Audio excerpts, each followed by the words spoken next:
Welcome back to Miss Hook's Take on the Respiratory System Part 3. Okay, so we're in the physiology. We talked about how we inhale and exhale and change pressures. And now we're going to talk about the different respiratory volumes that we measured. So volumes are measured directly, and these are measured by a spirometer. It's like you'll have you breathe in and out with them and measure the volumes. Things that they'll measure directly: tidal volume. That's your normal breathing, normal in and out. Inspiratory reserve volume, that's after you've breathed in normally, how much more air you can take in. And then the expiratory reserve volume is after you've exhaled normally, how much more you can exhale. And then residual volume is how much is left in your lungs. We use these and add some together to make the respiratory capacities. So inspirational capacity, for example, would be adding the tidal volume of inspiration to the inspiration reserve volume to get how much air you can possibly breathe in at once. Whereas total lung capacity would be adding all four of those volumes together. So let's see what those look like. Okay, so here they started the spirometers records. This is spirometry. And you've got tidal breathing. You breathe in as much as possible. So that's your total lung capacity, all four of those added together. Your inspiratory reserve capacity would be here. And then if you exhale as much as you possibly can, what's left in your lungs is the residual volume. And then we've got our tidal breathing, where the volume in our lungs changes very little. Males on average have higher volumes than females, and after about the age of 22, they decrease with age, on average. And this shows spirometry again. Okay. So not all the air that you breathe in contributes to gas exchange. Anywhere that it's in your body but not contributing to gas exchange is called anatomical dead space. So that's going to be air that's sitting in your trachea, in your bronchi, in your larynx, because it just doesn't contribute. It's the conduit, it's the road in and out. Alveolar dead space is going to be places that should be diffusing but that aren't. Either the alveoli have collapsed or they're obstructed, like they're filled with mucus or liquid. If you combine both of those together, you get the total dead space. That's how much space isn't contributing. Non-respiratory air movements, so these can modify or affect your normal respiratory rhythm. Some are reflexes, so like coughing. If you have some sort of particulate in your trachea or lower respiratory portion, you'll cough. If it's in your nose, you'll sneeze. Crying can alter, as well as laughing, hiccuping, and yawns. Yawns are really cool. I like to talk about them. They appear to be from research forms of empathy. So these mirror neurons in our brain, when we see someone else yawn, we feel empathy and we yawn too. And my favorite study showed that people who have close relationships, like romantic relationships, they yawn after each other faster. It's pretty neat. Okay, now let's look at gas exchanges. This is going to be really important for getting oxygen in, carbon dioxide out. So remember, external respiration is the diffusion at the lungs and the alveoli, whereas internal respiration is between the capillaries and our body tissues. It's going to be dependent on the gases and their properties, as well as the percentages, their concentrations. The partial pressure of a gas is basically telling you its concentration. How you get that is you look at in the air the total pressure, and then the percent of that air that's made up of each gas. So if oxygen makes up 18% of the air you're breathing, 18% of the pressure in that air is due to oxygen. And that tells us its concentration. That's what we want to know about the gas. Because remember, gases are going to diffuse down their concentration gradient, from where they're more highly concentrated to where it's lower. The other gas property is Henry's law. It's based on how well gases dissolve in a solute, in water for this case. So carbon dioxide is 20 times more soluble in water than oxygen. Oxygen does not dissolve in water well. Carbon dioxide is going to have a much easier time moving between the two than oxygen is. Nitrogen really doesn't dissolve well in water. That's why even though the air we breathe has mostly nitrogen, but we get very little into our blood, it doesn't diffuse. The only time you have to worry about that is when you have huge pressures on the air you're breathing, like when you're diving. So divers will take count of how much nitrogen is getting into their blood when they dive so that they don't get too much in there. And they're very careful when they dive to come up slowly because as you go to less pressure, those gases will come out of the fluid, and if it's not when you're breathing it out, it could get bubbles in your blood, and that would be like the bends. So here's an example showing the percentages of gases in the air and what their partial pressure would be. A nice animation in your PowerPoint, and I really like this diagram. So this is showing the pressures of alveoli and how we're moving our gases. External respiration, transport through the heart to the systemic circuit. Internal respiration, transport through the heart to the pulmonary circuit. External respiration. So this is the big picture. This is what is going to be happening when the gases are moving in and out of the blood. So we're going to look at each of these gases separately to see how they're transported. It's going to be different for both. Oxygen, because it doesn't dissolve well in plasma, is mostly going to be bound to hemoglobin, 98.5%. Whereas carbon dioxide, it can dissolve better, so there's like 7% of carbon dioxide in the plasma. A lot of it is carried by hemoglobin, 23%. And remember, that doesn't bind at the same site as oxygen. They don't compete. But most of it is converted into bicarbonate carbonic acid.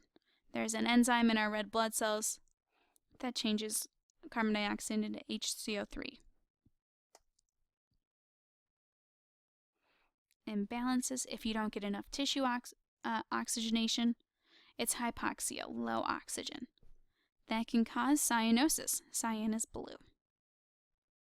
There are two types of hypoxia.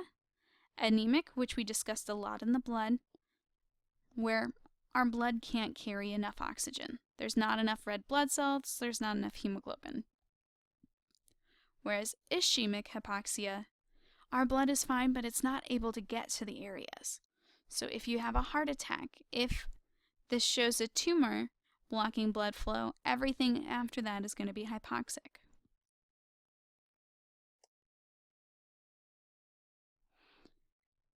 And this shows how carbon dioxide combines with water to become carbonic acid and bicarbonate. That's going to be very important for buffering. Now, how fast the gases diffuse is going to be based on the respiratory membrane, how much surface area there is and how thick it is, the gases gradients and how well they dissolve, and what's called ventilation-perfusion coupling.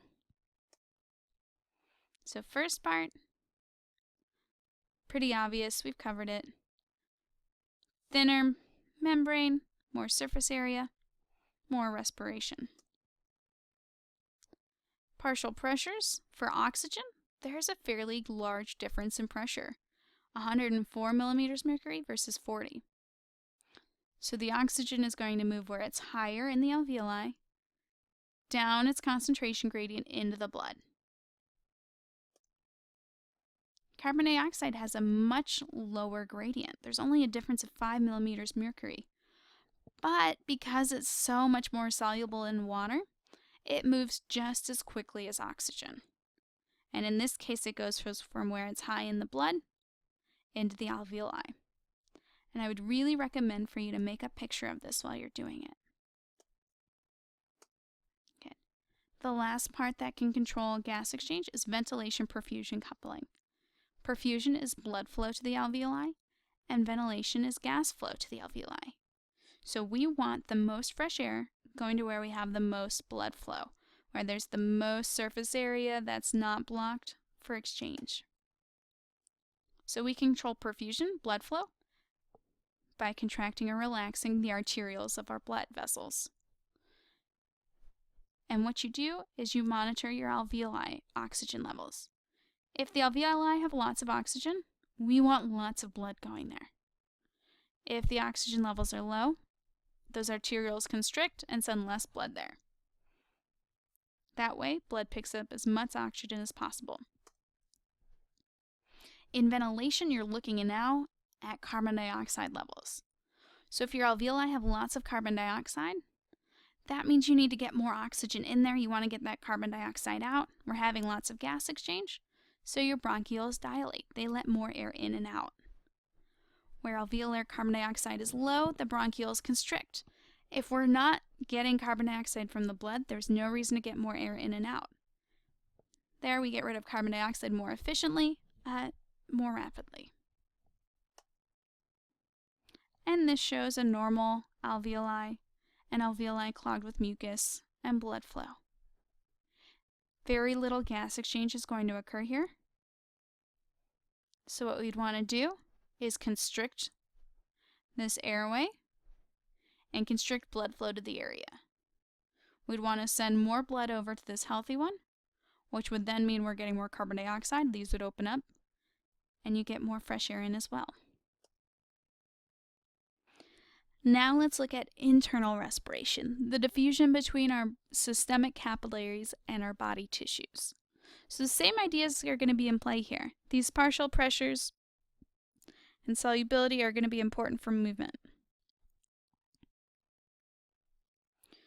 In this case, we're going to have oxygen moving from the blood to our tissues. The cells there in the tissues will bring the oxygen in. It'll go to our mitochondria. They'll do respiration, will make energy, and will also make carbon dioxide. Carbon dioxide will build up in our tissues. It'll be at higher concentrations, so it's going to diffuse into the blood. I would have you pause the video and answer these questions. Once you're done, we'll move on. Okay, now let's look at blood pH. It's very important for proteins to have a normal pH level. If it changes too much, they can denature or unfold, and then they won't work anymore. That carbonic acid and bicarbonate conversion that carbon dioxide does when it comes into the blood is going to help regulate blood pH. It's going to become what's called a buffer. Buffers resist changes in pH. Basically, pH is the level of hydrogen ions in a solution. So if we change the hydrogen ion levels, we change the pH. Buffers don't want that to happen. So if you add hydrogen ions into your solution, the buffer is going to grab it. Once it grabs it, it's not playing a role in pH anymore. On the other hand, if something's taking out H+, if they're adding OH-, like a base, a buffer is going to give off its hydrogen ion to help maintain normal levels. So if we add H+, the buffer takes it. If we take away H+, the buffer gives H+ up. And bicarbonate is called the alkaline reserve of carbonic acid bicarbonate because it's basic. Okay. We can change our pH slightly by changing our levels of carbon dioxide.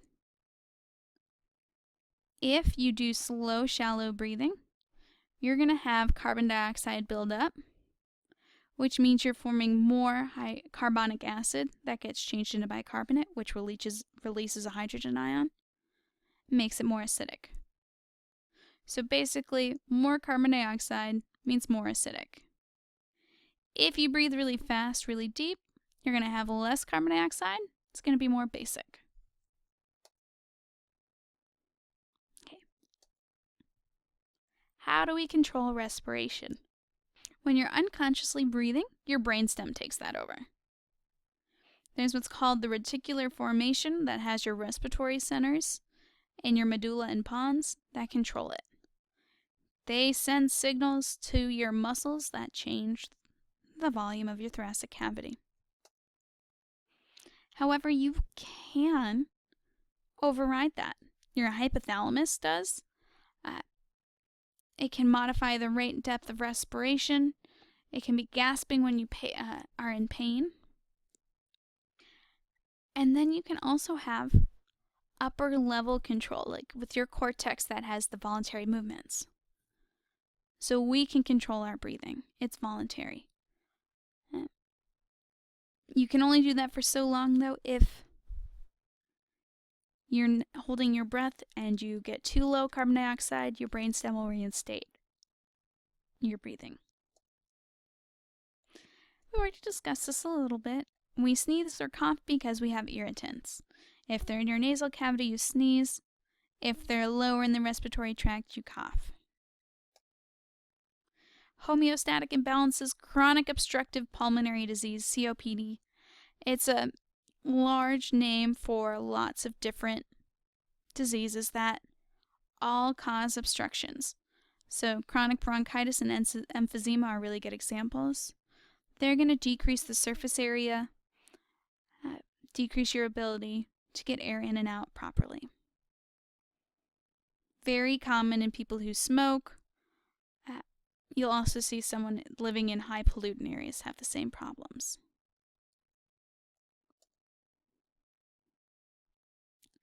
I love this picture. This is showing the 6 P's of dyspnea, difficulty breathing. You could have a pulmonary obstruction, foreign body, embolus, pneumothorax. Your heart could be working irregularly, or pneumonia. So here's emphysema. Your alveoli are damaged. You've lost surface area. Your lungs are no longer able to comply as well. They're not stretching and recoiling as well. Chronic bronchitis. You have this chronic inflammation. You've got lots of mucus, and that mucus doesn't get out very well, so it sits there. And what happens then is you'll have bacteria grow really well, and you'll have lots of infections occurring. And this shows tobacco smoke and air pollution leading to both bronchitis and emphysema. They share several problems in common, similar symptoms. I like to talk to my students about what happens with smoking and what happens after you quit. I like to show a video where a pig's lung is forced to smoke cigarettes. Obviously, it's just the lungs. There's no pig there. And they show that even after just 60 cigarettes, you have significant discoloration and buildup of materials in your trachea. And after you quit, you have lots of these different wonderful effects that occur over time. But no, you can't quit for anybody but yourself. So hopefully you find a reason you want to. And last, we've got tuberculosis. Tuberculosis is a highly infectious bacteria. Lots of coughing, you can have weight loss, night sweats, and it's so contagious that only 8 to 10 bacteria can cause an infection. And they can either be disease-causing or they can be latent and waiting. And you need to make sure that you get all of the bacteria out before you stop taking your antibiotics, because otherwise you'll still have TB. So people will have to take antibiotics for about a year to make sure that they're not still infected.